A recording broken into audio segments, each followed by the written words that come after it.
नमस्कार साथियों, मैं देव धाकड़ श्री राम परिवार में आप सभी का हार्दिक स्वागत एवं अभिनंदन है। जैसा कि 29 जून से हम करंट का सेशन प्रारंभ कर चुके थे दोस्तों, उसी करंट के सेशन में दोस्तों शुरुआत करते हैं आगे। आइए इन मोटिवेशन लाइनों के साथ। आप अपना भविष्य नहीं बदल सकते पर अपनी आदतें तो बदल सकते हैं, और बदली हुई आदतें आपका भविष्य बदल सकती है दोस्तों। तो दोस्तों आपको एक नई आदत बनानी है। हर सुबह 8 बजे लाइव सेशन में अपने दोस्तों को जगाना है और उनको लाइव लेकर आना है दोस्तों, ताकि उनका भविष्य सुनहरा हो सके।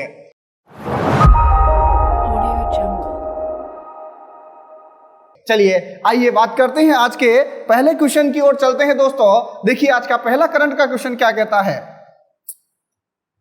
पहला क्वेश्चन देखिएगा दोस्तों, हाल ही में किस राज्य के मुख्यमंत्री ने ई ग्रंथालय का उद्घाटन किया। ऐसा कौन सा राज्य है दोस्तों जिसके मुख्यमंत्री द्वारा हाल ही में ई ग्रंथालय देखिए ई ग्रंथालय दिख रहा है आप सभी को। ई ग्रंथालय का मतलब होता है लाइब्रेरी दोस्तों, का उद्घाटन किया है। सही आंसर जल्दी से जल्दी चैट बॉक्स में कमेंट करिए। बिल्कुल मेरे दोस्त कमेंट कर रहे हैं। पंकज, ओम प्रकाश, जल्दी से जल्दी कमेंट करिए दोस्तों। ई ग्रंथालय का उद्घाटन किया। चलिए बताते हैं इसका सही आंसर क्या होगा। सही आंसर है दोस्तों उत्तराखंड। उत्तराखंड के मुख्यमंत्री जिनका नाम है दोस्तों त्रिवेंद्र सिंह रावत। क्या नाम है उनका? त्रिवेंद्र सिंह रावत। दोस्तों त्रिवेंद्र सिंह रावत द्वारा हाल ही में इस ई ग्रंथालय का उद्घाटन किया। अब क्या है ई ग्रंथालय, समझते हैं दोस्तों। आपको बता दूं 5 यूनिवर्सिटीज एवं 104 कॉलेजों को इसके तहत जोड़ा जाएगा, जिसमें 35 लाख किताबों को ऑनलाइन डाला जाएगा। यानी एक प्रकार से ये क्या हो गई दोस्तों, ई लाइब्रेरी हो गई दोस्तों। इसके तहत विद्यार्थियों को मुख्य रूप से ज्ञान प्रदान करने के लिए 35 लाख पुस्तकों को एक साथ इसके अंदर साझा किया जाएगा। अच्छा, कौन से राज्य में यह ई ग्रंथालय उद्घाटित की गई दोस्तों? तो उत्तराखंड। उत्तराखंड की बात करें तो मुख्यमंत्री तो हमने यहाँ बात कर ही ली, कौन है? त्रिवेंद्र सिंह रावत। आइए जानते हैं उत्तराखंड के बारे में। चलिए दोस्तों बात करते हैं उत्तराखंड के संदर्भ में और क्या क्वेश्चन बन सकते हैं। देखिएगा, देखिए ये लाइब्रेरी है। इस प्रकार से देखिए दोस्तों, इस प्रकार से ऑनलाइन प्लेटफॉर्म आपको प्रदान किया जाएगा। इसके अंदर देखिए दोस्तों, देखिए ई ग्रंथालय छात्रों की पढ़ाई में सुगमता के लिए उत्तराखंड के मुख्यमंत्री ने हाल ही में बुधवार को राज्य के शासकीय विद्यालयों महाविद्यालयों की पुस्तकालयों में ई ग्रंथालय, जिसके अंदर मैंने आपको कहा 35 लाख पुस्तकें ऑनलाइन प्रदान की जाएगी। आइए बात करते हैं उत्तराखंड के संदर्भ में और जानकारी के बारे में। तो आपको बता दूं दोस्तों, उत्तराखंड के संदर्भ में और क्या क्वेश्चन पूछे जा सकते हैं। जैसे हमने बात करी थी, आप मुझे बताइए देश का पहला लाइकेन कवक पार्क कहाँ स्थापित किया। तो वो कहाँ स्थापित किया दोस्तों? तो याद रखिएगा कहाँ स्थापित किया। हमने बात करी थी दोस्तों जिसके बारे में, पिथौरागढ़। बिल्कुल कुछ तो दोस्त बता रहे हैं हमारे, कहाँ स्थापित की? पिथौरागढ़। पिथौरागढ़ के अंदर दोस्तों मुशारी स्थान पर देश का पहला लाइकेन पार्क स्थापित किया। साथ ही साथ में अगर आपको कहूं दोस्तों, यहां पर एक स्थित है राजाजी टाइगर रिजर्व। क्वेश्चन पूछा जाता है कि राजाजी टाइगर रिजर्व कहां स्थित है, तो सही आंसर क्या होगा दोस्तों? वो है आपका उत्तराखंड। और दोस्तों उत्तराखंड का ही हाल ही में चर्चा में रहा कौन सा क्षेत्र?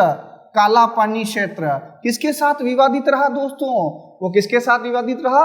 नेपाल के साथ। ध्यान रखें। उसके अलावा दोस्तों उत्तराखंड ने ही हाल ही में कोरोना की सही सटीक जानकारी प्रदान करने के लिए एक पोर्टल लॉन्च किया था, जिसका नाम था दृष्टि पोर्टल। कौन सा पोर्टल दोस्तों? दृष्टि पोर्टल। साथ ही साथ आपको बता दूं दोस्तों, उत्तराखंड सरकार द्वारा होप पोर्टल भी बेरोजगार युवाओं के लिए लॉन्च किया गया। कौन सा पोर्टल है? Hope portal. होप पोर्टल किसने लॉन्च किया? उत्तराखंड सरकार द्वारा। दृष्टि पोर्टल का संबंध भी किस सरकार से है? उत्तराखंड। उत्तराखंड की राजधानी की अगर मैं बात करूं, उत्तराखंड की राजधानी कहाँ है दोस्तों? देहरादून। और देहरादून में केंद्रीय वन एवं वानिकी अनुसंधान केंद्र भी स्थित है दोस्तों। साथ ही साथ अगर मैं बात करूं, एक डैम बार बार एग्जामों में पूछा जाता है, जिसको हम कहते हैं टिहरी डैम। कौन सा डैम है दोस्तों? टिहरी डैम। आप मुझे बताइए ये टिहरी डैम कौन सी नदी पर बना हुआ है? बताइए जल्दी से जल्दी। टिहरी डैम है दोस्तों बिल्कुल भागीरथी नदी पर। कौन सी नदी पर है ये टिहरी डैम? भागीरथी नदी पर। तो दोस्तों ये थी जानकारी उत्तराखंड के संदर्भ में। आइए बढ़ते हैं अगले क्वेश्चन की ओर, चलते हैं अगले क्वेश्चन की ओर दोस्तों। अगला क्वेश्चन क्या कहता है, देखिए आपके सामने, हाल ही में किस राज्य या केंद्र शासित प्रदेश ने पौधे लगाओ पर्यावरण बचाओ अभियान की शुरुआत की। दोस्तों यानी कि यह अभियान क्या है, मुख्य रूप से किस राज्य में प्रारंभ किया जाएगा। और इसकी अगर मैं बात करूं दोस्तों तो इसका सही आंसर है आपका, बताइए जल्दी से जल्दी कमेंट बॉक्स में। बिल्कुल, कुछ मेरे दोस्त कमेंट कर रहे हैं। दोस्तों इसके अंदर सही आंसर होगा बिहार या दिल्ली, उत्तर प्रदेश या चंडीगढ़, इनमें से कौन सा सही होगा। बिल्कुल इसके अंदर सही आंसर है दोस्तों दिल्ली। कौन सा आंसर होगा इसके अंदर, दिल्ली। आइए बात करते हैं क्या है, पर्यावरण बचाओ पौधे लगाओ। दोस्तों दिल्ली में बढ़ते प्रदूषण को कम करने के लिए हाल ही में दोस्तों 17 दिन का एक अभियान चलाया है जुलाई माह के अंदर। 26 जुलाई तक यह अभियान चलाया जा रहा है दोस्तों, याद रखिएगा। और इसका प्रमुख उद्देश्य क्या है, प्रदूषण के स्तर को कम करना। अच्छा, दिल्ली की बात आई है तो हम दिल्ली के बारे में डेली चर्चाएं कर रहे हैं दोस्तों, जबकि कल के करंट के सेशन में भी हमने बात करी थी वेस्ट टू एनर्जी, है ना, एनटीपीसी ओआईएल द्वारा हाल ही में दोस्तों ओखला क्षेत्र में इसकी स्थापना की। चलिए दिल्ली से मेरा आपसे क्वेश्चन है, बताइएगा अगर आपसे क्वेश्चन पूछा जाए कि दिल्ली के लेफ्टिनेंट गवर्नर वर्तमान में कौन है, यानी कि दोस्तों दिल्ली के उपराज्यपाल वर्तमान में कौन है, बताइए जल्दी से जल्दी। कुछ मेरा साथी कमेंट कर रहे हैं, बिल्कुल अनिल कुमार बैजल दोस्तों, जो यहाँ के क्या है, लेफ्टिनेंट गवर्नर है दोस्तों। दिल्ली के बारे में हमने वास्तुकार को लेकर भी चर्चा की, लुटियंस, बिल्कुल सही है दोस्तों। दिल्ली की अगर मैं बात करूं, यहाँ पर है सिग्नेचर ब्रिज, जिसको लेकर हाल ही में एक क्वेश्चन भी पूछा गया था। सिग्नेचर ब्रिज कौन सी नदी पर स्थित है, आपको बता दूं दोस्तों, सिग्नेचर ब्रिज है यमुना नदी पर, और यमुना नदी पर स्थित है। और इसकी अगर मैं बात करूं, नमस्ते की आकृति में बना हुआ ये ब्रिज है, जिसका नाम क्या है, सिग्नेचर ब्रिज है। दिल्ली के संदर्भ में और अधिक जानकारी ग्रहण करते हैं। चलिए दिल्ली का देखते हैं किस प्रकार से इसका मैप है। ये देखिएगा, दिल्ली जो भारत की राजधानी है दोस्तों, केंद्र शासित प्रदेश है, ध्यान रखिएगा। इसके मुख्यमंत्री है कौन है, बताइए, अरविंद केजरीवाल। कुछ दोस्त कह रहे हैं मफलर मैन, बिल्कुल सही है दोस्तों। चलिए बढ़ते हैं अगले क्वेश्चन की ओर। अगला क्वेश्चन देखिए, अगला क्वेश्चन देखेंगे, हाल ही में पाकिस्तानी सेना में पहली महिला लेफ्टिनेंट जनरल के रूप में अपॉइंट हुई महिला।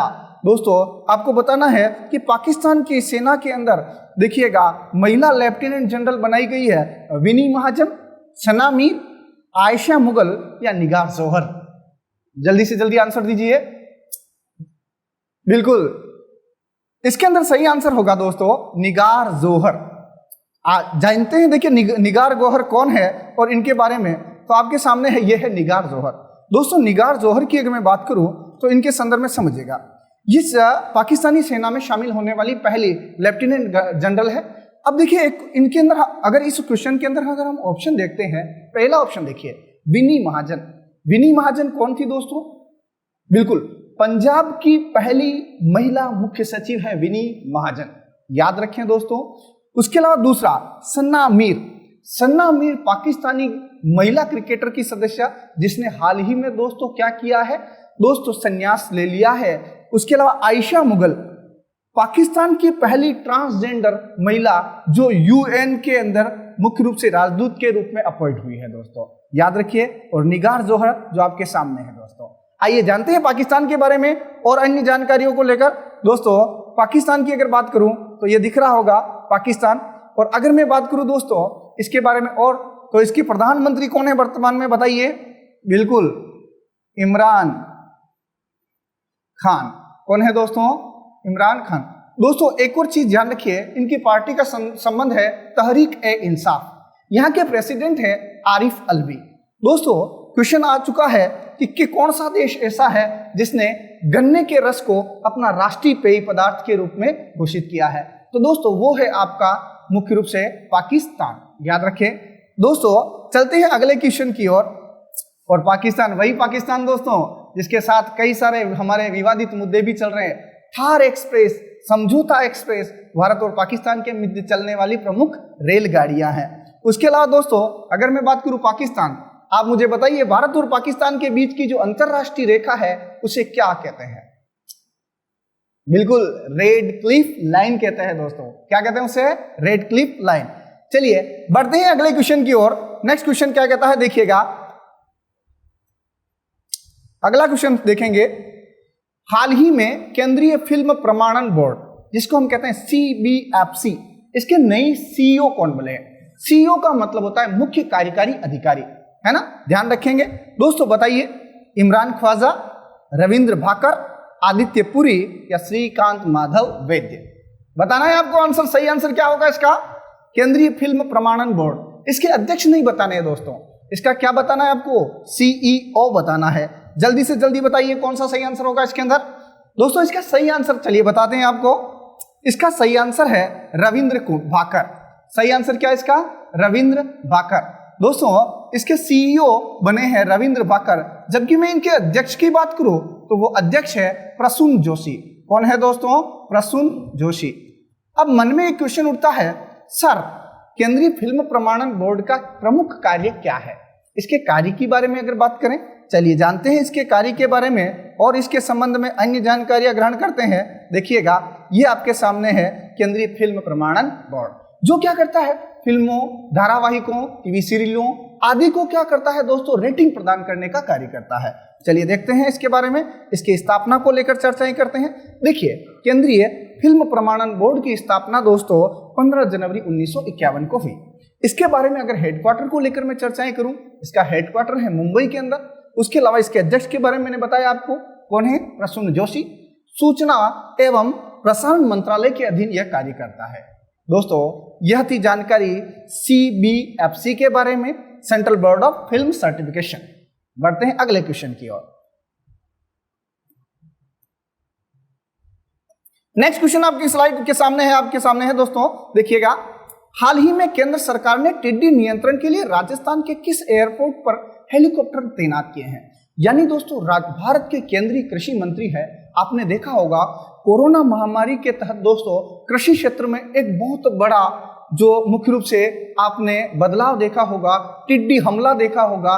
थार के अंदर दोस्तों जो टिड्डी हमला हुआ था वो दोस्तों दिल्ली अन्य राज्यों तक फैला है, जिसने कृषि फसलों को चौपट कर दिया है। तो उसी को लेकर हमारा अगला क्वेश्चन है, टिड्डी नियंत्रण के लिए राजस्थान के कौन से एयरपोर्ट पर क्या तैनात किए दोस्तों? हेलीकॉप्टर तैनात किए। किसने तैनात करवाए? केंद्रीय कृषि मंत्री ने। बात करते हैं टिड्डी नियंत्रण के बारे में। बताइए आप, इसका आंसर क्या होगा? बताइए जल्दी से। इसका सही आंसर है दोस्तों, इसका सही आंसर है बाड़मेर। बिल्कुल बाड़मेर के अंदर दोस्तों, क्योंकि आपको वहां जिला ही दिया जाएगा, एयरपोर्ट का नाम बहुत कम दिया जाएगा। तो दोस्तों बाड़मेर के अंदर एक स्थान है उत्तरलाई। कौन सा स्थान है? उत्तरलाई एक एयरपोर्ट है दोस्तों। यहां पर हेलीकॉप्टर तैनात किए जाएंगे। यहां क्या किया जाएगा समझिएगा। हेलीकॉप्टर के माध्यम से दोस्तों पेस्टिसाइड का छिड़काव किया जाएगा। लेकिन दोस्तों केंद्र सरकार ने यह भी एक आदेश दिया है कि ज्यादा जनघनत्व वाले क्षेत्र में इस पेस्टिसाइड का छिड़काव नहीं किया जाएगा, क्योंकि उससे कुछ हानिकारक पदार्थ जो है उससे जनहानि भी हो सकती है, इसलिए कम जनघनत्व वाले क्षेत्रों में। साथ ही साथ में आपको एक यहाँ जानकारी देना चाहूंगा दोस्तों कि ड्रोन तकनीक से टिड्डियों पर नियंत्रण करने वाला विश्व का पहला देश कौन बन गया है? तो वो बन गया है हमारा प्यारा भारत। कौन सा देश बन गया है? कौन सा देश है साथियों? वो है भारत। देखते हैं दोस्तों इनके बारे में और क्या क्वेश्चन बन सकता है। अब मेरा आपसे क्वेश्चन है, आप मुझे बताइए, इसके अंदर एक टर्म दिख रही है आपको सांगानेर। सांगानेर जो ऑप्शन दिख रहा है, बताइए राजस्थान का सांगानेर एयरपोर्ट जो है कहाँ स्थित है? दोस्तों सांगानेर एयरपोर्ट कहाँ है आपका? जयपुर के अंदर। देश का 14वां इंटरनेशनल एयरपोर्ट है। कौन से नंबर का? ये 14वां इंटरनेशनल एयरपोर्ट है। याद रखेंगे इसके बारे में। चलिए एक और क्वेश्चन है, आपसे बताइएगा कि राजस्थान में कितने सैन्य हवाई अड्डे हैं? सैनिक हवाई अड्डे बताने आपको? बिल्कुल, कुछ मेरे दोस्त बता रहे हैं 5 सैन्य हवाई अड्डे हैं। कौन कौन से 5 सैन्य हवाई अड्डे हैं? चलिए मैं बताता हूं आपको। नाल इंटरनेशनल एयरपोर्ट जो है दोस्तों बीकानेर के अंदर, उत्तरलाई है बाड़मेर के अंदर, सूरतगढ़ है गंगानगर के अंदर, जैसलमेर मुख्य रूप से ये प्रमुख सैन्य हवाई अड्डे हैं। याद रखें इनके बारे में दोस्तों। नेक्स्ट अगले क्वेश्चन की ओर चलते हैं। उससे पहले बताइए केंद्रीय कृषि मंत्री कौन है? नरेंद्र सिंह तोमर। याद रखें दोस्तों। नेक्स्ट अगला क्वेश्चन देखिए आपके सामने है। अगला क्वेश्चन है, केंद्र सरकार ने हाल ही में कितने महीने के लिए नागालैंड को अशांत क्षेत्र घोषित किया? दोस्तों आपको बताना है 1 वर्ष के लिए, यानी कि 12 माह के लिए, 2 माह के लिए, 8 माह के लिए या 6 माह के लिए। इसका सही आंसर बताइए जल्दी से जल्दी, अपने साथियों को लाइव लेकर आइए। अच्छा, सेशन अच्छा लग रहा हो और कुछ नया लग रहा हो तो जल्दी से जल्दी लाइक भी कर दीजिए। बिल्कुल दोस्तों, इसका सही आंसर बताइए जल्दी से। इसका सही आंसर होगा दोस्तों 6 माह। आइए जानते हैं अशांत क्षेत्र क्या होता है। अशांत क्षेत्र क्या होता है दोस्तों? आपने एक नाम सुना होगा AFSPA, जिसको हम कहते हैं अफस्पा। अफस्पा एक प्रकार का दोस्तों अधिनियम है, जिसको एक्ट हम कहते हैं अफस्पा 1958 एक्ट। अफस्पा होता क्या है दोस्तों? इसको कहते हैं, ए से होता है आर्म्ड, एफ से फोर्सेस, एस से स्पेशल, पी से पावर, ऐसे एक्ट, यानी कि दोस्तों सशस्त्र बल विशेष शक्तियां अधिनियम 1958। हुआ क्या था जानते हैं इसके बारे में। दोस्तों ये अशांत क्षेत्र की बात अगर मैं करूं, किसी भी राज्य के अंदर, यानी कि पूर्वोत्तर भारत में ज्यादातर किसी भी राज्य में दोस्तों आंतरिक अशांति या आतंकवादी गतियों के बढ़ते मद्देनजर को देखते हुए केंद्र सरकार द्वारा वहां अफस्पा कानून लागू किया जाता है, जिसके तहत होता क्या है, सारी शक्तियां सेना के पास आ जाती है। यहां तक कि आपको मैं बताऊं, किसी भी आदमी को गोली मारने तक का अधिकार सेना के पास होता है। अफस्पा कानून के बारे में अगर इसकी फुल फॉर्म को लेकर हम बात करें तो देखिएगा, अफस्पा कानून दिखाई दे रहा होगा आपको, ये पूर्वोत्तर भारत दिखाई दे रहा है और जम्मू कश्मीर जो आपको थोड़ा सा ग्रीन ग्रीन दिखाई दे रहा होगा। दोस्तों होता क्या है, 1950 के आसपास दोस्तों पूर्वोत्तर भारत में आंतरिक अशांति, यानी कि दोस्तों शांति व्यवस्था बनाए रखने के लिए, कानून लागू करने के लिए एक विशेष प्रकार का कानून लागू किया, जिसको कहते हैं अफस्पा। और दोस्तों हाल ही में नागालैंड के अंदर दोस्तों आंतरिक अशांति और आतंकवादी गतिविधियों को देखते हुए यहां पर 6 माह के लिए अफस्पा कानून बढ़ा दिया गया है। ध्यान रखिएगा, धारा 4 में इसका वर्णन मिलता है। तो दोस्तों नागालैंड की अगर बात करूं, नागालैंड के कौन है वर्तमान में मुख्यमंत्री? नेफ्यू रियो। कौन है दोस्तों? नेफ्यू रियो। राजधानी बताइए, नागालैंड की राजधानी कहां है दोस्तों? कोहिमा। कहां है नागालैंड की राजधानी? कोहिमा। दोस्तों ध्यान रखिएगा इसके बारे में। चलिए नेक्स्ट क्वेश्चन आपके सामने है दोस्तों, हाल ही में राजस्थान में कितनी राज्यसभा सीटों पर चुनाव संपन्न हुए हैं? आपको बताना है राजस्थान में 19 जून को कितनी राज्यसभा सीटों पर चुनाव हुए हैं, उसमें से बीजेपी के पास कितनी सीटें आई हैं और कांग्रेस को कितनी सीटें मिली है। दोस्तों आपको बताना है सही आंसर। बताइए इसका सही आंसर क्या होगा? बिल्कुल कुछ मेरे दोस्त कमेंट कर रहे हैं, बिल्कुल जल्दी से जल्दी कमेंट करिए। इसका सही आंसर है दोस्तों 3। राजस्थान में हाल ही की अगर मैं बात करूं दोस्तों 19 जून को तीन सीटों पर चुनाव हुआ। कौन सा चुनाव हुआ ये भी ध्यान रखें, क्या लिखा हुआ इसके अंदर? राज्यसभा। आइए जानते हैं क्या होती है राज्यसभा। राज्यसभा के कौन से आर्टिकल के अंदर वर्णित है और राज्यसभा किस सदन को कहते हैं और कौन कौन 3 व्यक्ति हाल ही में चयनित हुए हैं। दोस्तों देखिएगा,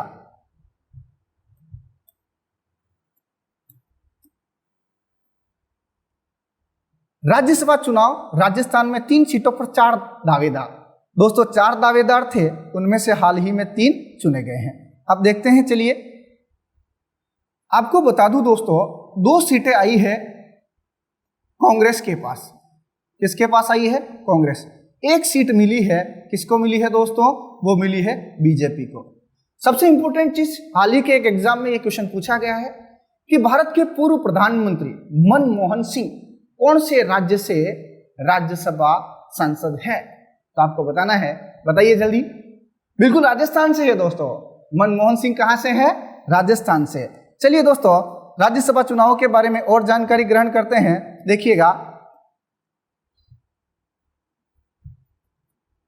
आप मुझे बताइए राज्यसभा का चुनाव कौन करवाता है? दोस्तों राज्यसभा का वर्णन कौन से अनुच्छेद में है? राज्यसभा का वर्णन है आर्टिकल 80 में।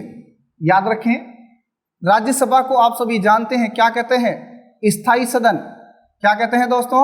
स्थायी सदन। क्यों कहते हैं? क्योंकि ये कभी भंग नहीं होता। प्रति 2 वर्ष में दोस्तों 1/3 जो सदस्य है उनका कार्यकाल पूर्ण होता है, पुनः अगले कार्यकाल के लिए चुनाव होता है। राजस्थान में राज्यसभा की सीटें कितनी है? 10। दोस्तों याद रखें इसके बारे में।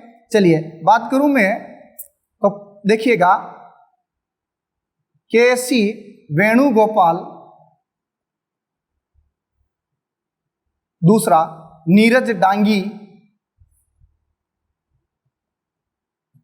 ये दोनों हाल ही में कांग्रेस से राज्यसभा सांसद चुने गए, जबकि राजेंद्र गहलोत ये कौन सी पार्टी से चुने गए दोस्तों? बीजेपी से। यानी कि हाल ही में 3 राज्यसभा सदस्य जो राजस्थान से चुने गए हैं, उनके नाम आपको अगर पूछे तो पहला नाम है के.सी. वेणुगोपाल, जो कौन सी पार्टी से है? कांग्रेस से। दूसरा नीरज डांगी, वो भी किससे है? कांग्रेस से। जबकि राजेंद्र गहलोत बीजेपी से। दोस्तों आप सभी को पता होगा कि राज्यसभा सदस्यों का निर्वाचन केंद्रीय निर्वाचन आयोग द्वारा करवाया जाता है। किसके द्वारा करवाया जाता है दोस्तों? केंद्रीय निर्वाचन आयोग के द्वारा। अब आप मुझे बताइए, वर्तमान में मुख्य निर्वाचन आयुक्त कौन है? वो है दोस्तों सुनील अरोड़ा। कौन है? सुनील अरोड़ा। इसके अलावा अशोक लवासा और सुशील चंद्रा अन्य निर्वाचन आयुक्त है दोस्तों। साथ ही साथ एक बात और बताना चाहता हूं दोस्तों, 19 जून को वैसे तो 10 राज्यों की 24 सीटों पर चुनाव होने थे, लेकिन 2 राज्य के अंदर निर्विरोध निर्वाचित हुए 5 सदस्य, इसलिए दोस्तों 8 राज्यों की 19 सीटों पर ही चुनाव संपन्न करवाए गए, जिसमें राजस्थान का जो दोस्तों कोटा था वो 51 मतों का था। कितना था? 51 मतों का। आपको फिर बता दूं दोस्तों कि अगर आपसे क्वेश्चन पूछा जाता है क्या राज्यसभा जो सदस्यों का निर्वाचन होता है दोस्तों, वो कौन सी पद्धति द्वारा होता है? तो एकल संक्रमणी पद्धति द्वारा किया जाता है। याद रखें इसके बारे में। साथ ही साथ एक और बात बता दूं आपको, राज्यसभा की अगर बात करें दोस्तों, तो राज्यसभा में 12 सदस्यों का क्या होता है? मनोनयन होता है। दोस्तों राज्यसभा की अधिकतम सदस्य संख्या कितनी हो सकती है संसद के अंदर? 250 हो सकती है। ये जो 12 सदस्य चुने जाते हैं, जिसमें से आपको आंसर देना है सचिन तेंदुलकर कौन से क्षेत्र से चुने गए थे? दोस्तों ये कला के क्षेत्र से चुने गए थे। खेल को एक मुख्य रूप से विशेष पर्टिकुलर नहीं होता, वो कला के अंदर ही इंक्लूड किया जाता है। याद रखें। चलिए ये सभी जानकारी हमने ग्रहण की राज्यसभा के सदस्यों को लेकर और राज्यसभा चुनाव को लेकर। क्वेश्चन पुराना है लेकिन आपके एग्जाम के लिए बेहद महत्वपूर्ण है दोस्तों। याद रखें इसको, मोस्ट इंपोर्टेंट क्वेश्चन होगा दोस्तों। चलिए बढ़ते हैं अगले क्वेश्चन की ओर। नेक्स्ट क्वेश्चन है आपके सामने। अगला क्वेश्चन क्या कहता है देखिएगा, हाल ही में किस भारतीय अमेरिकी को 2020 ग्रेट इमिग्रेंट सम्मान से सम्मानित किया जाएगा? 2020 का ग्रेट इमिग्रेंट सम्मान से सम्मानित किसे किसे किया जाएगा? सिद्धार्थ मुखर्जी, राज चेट्टी, उपयुक्त सभी, या इनमें से कोई नहीं? जल्दी से जल्दी आंसर दीजिए। बिल्कुल, कुछ दोस्त मेरे कह रहे ए, कुछ कह रहे बी। चलिए बताते हैं आपको सही आंसर क्या होगा इसका सही आंसर है दोस्तों उपयुक्त दोनों। उपयुक्त दोनों इसका सही आंसर है दोस्तों। सिद्धार्थ मुखर्जी ये क्या है? भारतीय अमेरिकी है दोस्तों। इनकी अगर मैं बात करूं दोस्तों, ये कैंसर रोग विशेषज्ञ है। राज चेट्टी की बात करूं, ये प्रसिद्ध अर्थशास्त्री है। हार्वर्ड यूनिवर्सिटी में वर्तमान में प्रोफेसर के रूप में कार्यरत है। और दोस्तों इन दोनों को 38 प्रवासियों के साथ अमेरिकी फाउंडेशन द्वारा अमेरिका के स्वतंत्रता दिवस के उपलक्ष्य में इनको सम्मानित किया जाएगा। और कौन सा पुरस्कार दिया जाएगा आपको याद रखना है, 2020 ग्रेट इमिग्रेंट सम्मान। ध्यान रखें, ये क्वेश्चन पूछा जा सकता है, इंपॉर्टेंट क्वेश्चन होगा, याद रखें। नेक्स्ट क्वेश्चन की ओर बढ़ते हैं। चलिए अगला क्वेश्चन है, ये आपके सामने देखिएगा, इनका नाम है सिद्धार्थ मुखर्जी। उसके अलावा ये है आपके सामने इकोनॉमिस्ट जिनका नाम है राज चेट्टी। याद रखें। अगला क्वेश्चन बहुत ही इंपॉर्टेंट है, याद रखें। राजस्थान पटवारी, उसके अलावा आने वाली जो ग्राम सचिव, उसके अलावा जो जितनी भी वैकेंसीज है उसके लिए राजस्थान से संबंधित क्वेश्चन बेहद महत्वपूर्ण होने वाला है दोस्तों। हाल ही में जारी आंकड़ों के अनुसार राजस्थान का कौन सा जिला कोरोना स्वास्थ्य सुधार के अंदर, यहां पर ध्यान रखिए, कोरोना स्वास्थ्य सुधार में शीर्ष स्थान पर रहा। आपको बताना है हाल ही में राजस्थान के स्वास्थ्य एवं चिकित्सा मंत्रालय द्वारा एक सर्वे करवाया गया, जिसमें दोस्तों मुख्य रूप से कोरोना से ठीक होने वाली यानी कि दोस्तों रिकवरी ग्रोथ में कौन सा जिला टॉप पर रहा है, बताना है आपको। तो सही आंसर है इसका टॉप। सही आंसर क्या है? टॉप। आइए जानते हैं इसके बारे में।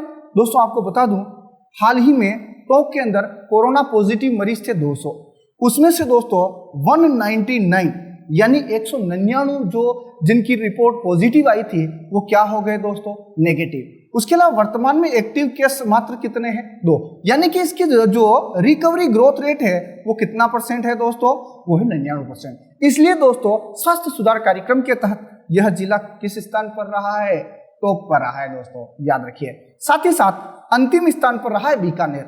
यहाँ की अगर मैं बात करूं दोस्तों, चलिए जानते हैं बीकानेर के बारे में। यहाँ 334 मरीज पॉजिटिव थे, जिसमें से मात्र 150 मरीज ही नेगेटिव, यानी कि यहाँ की ग्रोथ रिकवरी रेट की अगर मैं बात करूं तो लगभग 4.91% ही इसकी रिकवरी रही। तो दोस्तों याद रखिएगा, किस बीमारी को लेकर पूछा जा सकता है? कोरोना। जैसे कि आप सभी को पता है कोरोना एक वैश्विक महामारी है। इसको लेकर कल ही हमने कोवैक्सीन की बात करी थी और दोस्तों वैज्ञानिक बता रहे हैं कि 15 अगस्त तक दोस्तों वैक्सीन मार्केट में आपको उपलब्ध होगी। चलिए दोस्तों ये थी इसके बारे में टोंक के बारे में आपको बता दूं दोस्तों, इसको नवाबों का शहर भी कहते हैं। अमीर खां पिंडारी का संबंध भी इसी से था। ध्यान रखिए दोस्तों, टोंक के बारे में क्वेश्चन पूछा जा सकता है। बढ़ते हैं आगे, देखिएगा। तो दोस्तों ये था आज का हमारा करंट का सेशन। दोस्तों जैसा कि आप सभी को बहुत अच्छा लगा होगा, नवाचार हमारा यह जो प्रयोग है, इसके अलावा हम धीरे धीरे रीजनिंग, मैथ्स, हिस्ट्री आदि की क्लासें भी आपको प्रोवाइड करवाएंगे। दोस्तों आपको ये सेशन बहुत अच्छा लग रहा होगा, अपने दोस्तों के साथ शेयर करिए, इस YouTube पेज को सब्सक्राइब करिए और अपने दोस्तों के साथ अधिक से अधिक लाइक और साझा करिए। जय हिंद, जय भारत, थैंक यू।